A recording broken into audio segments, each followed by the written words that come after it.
Hello বন্ধুরা, কেমন আছেন সবাই? আশা করছি সবাই সুস্থ আছেন, ভালো আছেন। সেদিন চৈত্র মাস উপন্যাসের ১৬তম পর্বে আপনাদের সকলকে স্বাগত। চলুন শুরু করা যাক। রাত ১০টায় শফিক মা এবং বাবাকে তার বাসায় নিয়ে এলো। মনোয়ারার সিটি স্ক্যান করা হয়েছে, ডাক্তার বলেছেন তেমন কোনো সমস্যা হয়নি, একটা ঘুমের ওষুধ খেয়ে শুয়ে থাকলেই হবে। মীরা তার শোবার ঘর শ্বশুর শাশুড়িকে ছেড়ে দিয়েছে, তারা শুতে এসেছে বসার ঘরে। মীরা মেয়েকে নিয়ে মেঝেতে বিছানা পেতেছে, শফিক পা গুটিয়ে শুয়েছে লম্বা সোফায়। সারাদিন মীরার উপর দিয়ে অনেক ধকল গিয়েছে, শোয়া মাত্রই ঘুমে চোখ জড়িয়ে আসছিল। শফিক নরম গলায় তাকে ডাকলো। মীরা বলল, কিছু চাও? চা খাবে? শফিক বলল, না। কবিতা শুনবে? মীরা অবাক হয়ে তাকিয়ে আছে। শফিক বলল, একসময় প্রচুর কবিতা মুখস্থ করেছিলাম, এখন বোধহয় কিছুই মনে নেই, দেখি চেষ্টা করে। করব চেষ্টা। মীরা শোয়া থেকে উঠে বসতে বসতে বলল, বলো। মীরার চোখে পানি এসে গেছে। বিয়ের পরপর রোজ রাতে শফিক কবিতা বলতো, কি আনন্দটাই না তখন হতো। তারপর সব বন্ধ হয়ে গেছে। আজ কতদিন পর সে কবিতা শোনাতে চাচ্ছে। আহারে কি আনন্দ! No mister Lawrence, it is not like that. I don't mind telling you, I know a thing or two about love, perhaps more than you do, and what I bro is that you make it too nice, too beautiful.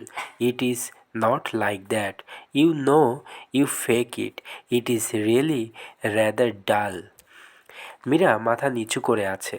মাথা নিচু করে থাকার কারণে top top করে চোখের পানি পড়ছে তার শাড়িতে। ঘর পুরোপুরি অন্ধকার বলে এই অদ্ভুত সুন্দর দৃশ্যটা শফিক দেখছে না। মীরার খুব ইচ্ছে করছে শফিকের হাত ধরতে, সে ভরসা পাচ্ছে না। ইদানিং শফিকের মেজাজ খারাপ যাচ্ছে, হাত ধরলে হয়তো বলে বসবে, আহ্লাদি করবে না, তখন মন খারাপ হবে। মীরা, কবিতার মানে বুঝতে পেরেছ? না, মানে হচ্ছে ভালোবাসা দিয়ে তোমার যে এত মাতামাতি করো সেটা ঠিক না। মীরা বলল, তোমার এই কবি ভালোবাসা কি বুঝতেই পারেনি, তুমি বুঝেছ? হ্যাঁ বুঝেছি। তাহলে বলো ভালোবাসা কি? মীরা লাজুক গলায় বলল, ভালোবাসা হচ্ছে মাঝরাতে তোমার হাত ধরে বসে থাকা। কই হাত ধরছো না তো? মীরা হাত ধরল, আর তখনই শোবার ঘর থেকে খট খট শব্দ হতে লাগলো। কেউ যেন ভারী কিছু দিয়ে মেঝেতে বাড়ি দিচ্ছে। মীরা চিন্তিত গলায় বলল, কি হচ্ছে? শফিক বলল, মা তার পুরনো খেলা খেলছেন, তার মানে বাবাকে বিরক্ত করছেন। বাবা যাতে ঘুমাতে না পারেন সেই ব্যবস্থা হচ্ছে। মা সারা রাত ঠুকঠুক করবেন, আগে অনেকবার দেখেছি। সারা রাত এরকম চলবে? শফিক হাই তুলতে তুলতে বলল, সারা রাতই চলার কথা, এসো ঘুমোবার চেষ্টা করি। শফিক সঙ্গে সঙ্গেই ঘুমিয়ে পড়ল। জেগে রইল মীরা। ঠুকঠুক শব্দ হয়েই যাচ্ছে, মাঝে মাঝে কিছুক্ষণের জন্য থমকে আবারও শুরু হচ্ছে জোরালোভাবে। রাত ৩টায় মবিনুর রহমানের ঘুম ভেঙেছে।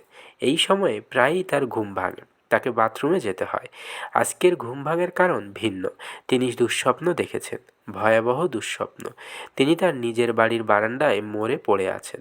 একটা লেজ লম্বা হলুদ পাখি ঠুকরে ঠুকরে তার বাঁ চোখটা তুলে নিয়েছে। মৃত মানুষের কোনো ব্যথাবোধ থাকে না, থাকার কথা না, অথচ স্বপ্নে তিনি বাঁ চোখে ব্যথা পাচ্ছেন। পাখিটা একবার ঠোকর দিচ্ছে, তিনি ব্যথায় কুঁকড়ে যাচ্ছেন। স্বপ্ন দ্রুত বদলায়, কিছুক্ষণের মধ্যেই তিনি দেখলেন পাখিটা হলুদ না, এটা আসলে একটা কাক।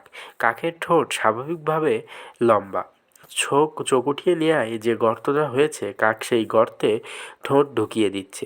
বিস্ময়কের ব্যাপার হচ্ছে, বাঁ চোখ না থাকলেও তিনি কাকের ঠোঁট দেখতে পাচ্ছেন। মবিনুর রহমান বিছানা থেকে নামলেন, বাথরুমে ঢুকে চোখে মুখে পানি দিলেন, দরজা খুলে বারান্দায় এলেন। বারান্দায় যেখানে তার ডেড বডি পড়েছিল সেই জায়গাটা তার দেখার ইচ্ছা। বারান্দা অন্ধকার, সুইচ বোর্ডটা কোথায় তিনি মনে করতে পারলেন না। দেয়াল হাতড়ালেই সুইচ বোর্ড খুঁজে পাওয়া যাবে।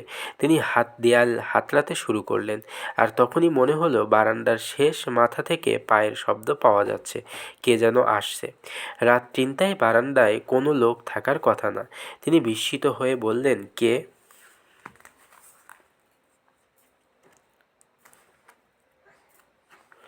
স্যার আমি। তুমি কে? স্যার আমার নাম হরমুজ, আমি নাইট গার্ড। কাছে আসো। নাইট গার্ড তার কাছাকাছি এসে দাঁড়ালো। তার গায়ে খাকি পোশাক, হাতে টর্চ, পায়ে বুট জুতা। তুমি নাইট গার্ড? জি স্যার। তোমার ডিউটি কোথায়? রাত 12টা থেকে আমার ডিউটি বারান্দায়। এখন কয়টা বাজে? জানি না স্যার, এখন বাজে রাত 3টা। তুমি তো বারান্দায় ছিলে না। নিচে পেশাব করতে গিয়েছিলাম স্যার। তোমার নাম জানি কি? হরমুজ। হরমুজ শোনো, তোমাকে এখন বারান্দায় থাকতে হবে না, নিচে থাকো। বাবুর্চিকে ডেকে তুলে বলো আমি চা খাবো। তিনি বারান্দায় বেতের চেয়ারে বসলেন। এখন আর বারান্দা অন্ধকার না, খুবই পরিষ্কার দেখতে পাচ্ছেন। তার ডেড বডি যে জায়গায় পড়েছিল সেই জায়গাটাও দেখা যাচ্ছে। তবে স্বপ্নের বারান্দার সঙ্গে বাস্তবের বারান্দার কোনো মিল নেই।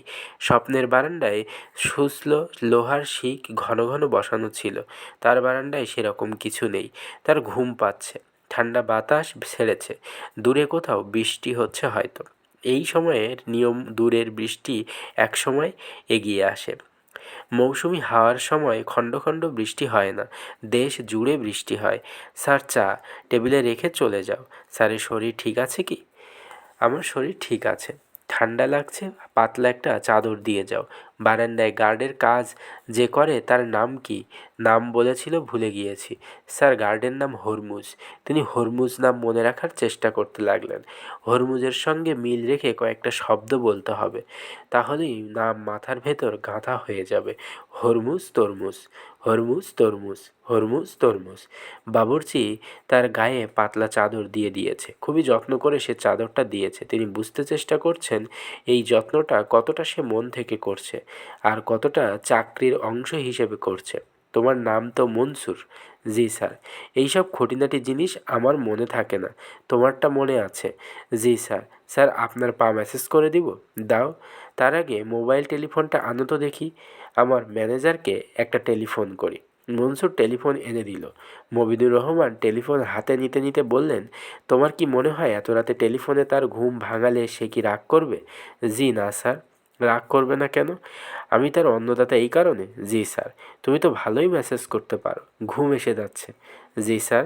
মবিনুর রহমান টেলিফোন হাতে বসে আছেন। বাবুলের ঘুম ভাঙাবেন কি না এখনও বুঝতে পারছেন না। হয়তো ভাঙাবেন, হয়তো ভাঙাবেন না, সিদ্ধান্ত নেবার সময় এখনও আছে।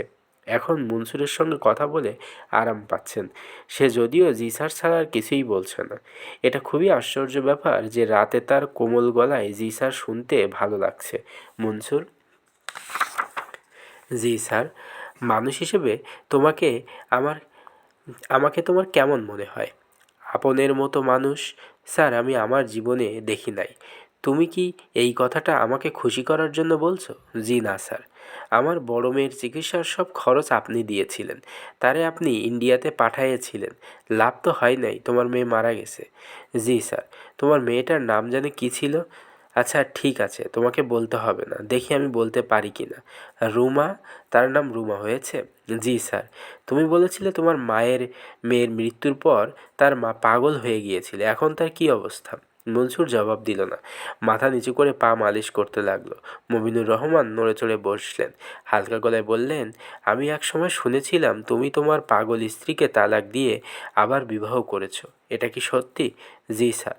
তোমার মেয়ের মৃত্যু শোকে যে মেয়ে পাগল হয়ে গেছে তাকে তালাক দিয়ে আবার বিয়ে করাটা দুষ্টু লোকের লক্ষণ। তুমি যে দুষ্টু লোক এটা জানো? মনসুর জবাব দিল না, তার হাত কাঁপতে লাগলো। মমিনুর রহমান ঘুম ঘুম গলায় বলল, আমি অবশ্য আমার আশেপাশে দুষ্টু লোক রাখতে পছন্দ করি। কেন করি জানো? জি না স্যার। আশেপাশে দুষ্টু লোক দেখতে পেলে আমার মন ভালো থাকে, তখন আমার মনে হয় ওদের তুলনায় আমি তো অনেক ভালো। আমি যদি সাধু সন্ন্যাসীদের নিয়ে থাকতাম তাহলে নিজেকে অতি তুচ্ছ মনে হতো। মনসুর ঠিক বলছি? জি স্যার। তোমার পরিচিত কেউ আছে যে খুন করেছে, খুনের ব্যাপারটা প্রকাশ হয়নি বলে তার শাস্তি হয়নি? সেরকম কেউ থাকলে আমি তাকে একটা পার্মানেন্ট চাকরি দিতাম, তাকে সবসময় রাখতাম আমার আশেপাশে। আমার তোমার চেনা জানার মধ্যে এরকম কেউ আছে? জি না স্যার। বৃষ্টি শুরু হয়েছে? না। জি স্যার। আচ্ছা ঠিক আছে, তুমি চলে যাও। আরেক কাপ চা এনে দেবো স্যার? না। আমার ক্যাপটা এনে দাও, মাথায় ঠান্ডা লাগছে। মাথায় ক্যাপ পরায় খুব আরামই লাগছে। ঘুম ঘুম ভাব হচ্ছে, ঘুমিয়ে পড়লে আরামটা চলে যাবে। ঘুমন্ত শরীর আরাম টের পায় না।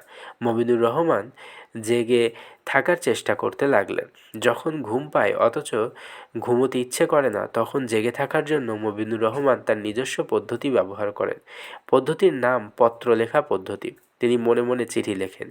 বেশিরভাগ চিঠি বাবুপুরা এতিমখানায় সুপারিনটেন্ডেন্টকে লেখেন। এই মানুষটা মারা গেছেন, তাতে চিঠি লিখতে তার সমস্যা হয় না। হঠাৎ হঠাৎ লায়লাকে লেখেন। লায়লাকে চিঠি লেখার সময় তার সামান্য লজ্জাবোধও হয়। লায়লাকে চিঠি লেখার সময় তিনি এমন ভাব করেন যে লায়লা তারই স্ত্রী, কোনো কারণে সে ছেলেমেয়ে নিয়ে আলাদা বাস করছে। লায়লাকে লেখা চিঠিতে প্রেম ভালোবাসা জাতীয় কিছু থাকে না, প্রয়োজনের চিঠির মতো হয়। বন্ধুরা, আজ এই পর্যন্ত। আগামী পর্ব আপনাদের জন্য কাল নিয়ে আসব। ততক্ষণ পর্যন্ত সবাই সুস্থ থাকবেন, ভালো থাকবেন। ধন্যবাদ সকলকে। শুভরাত্রি।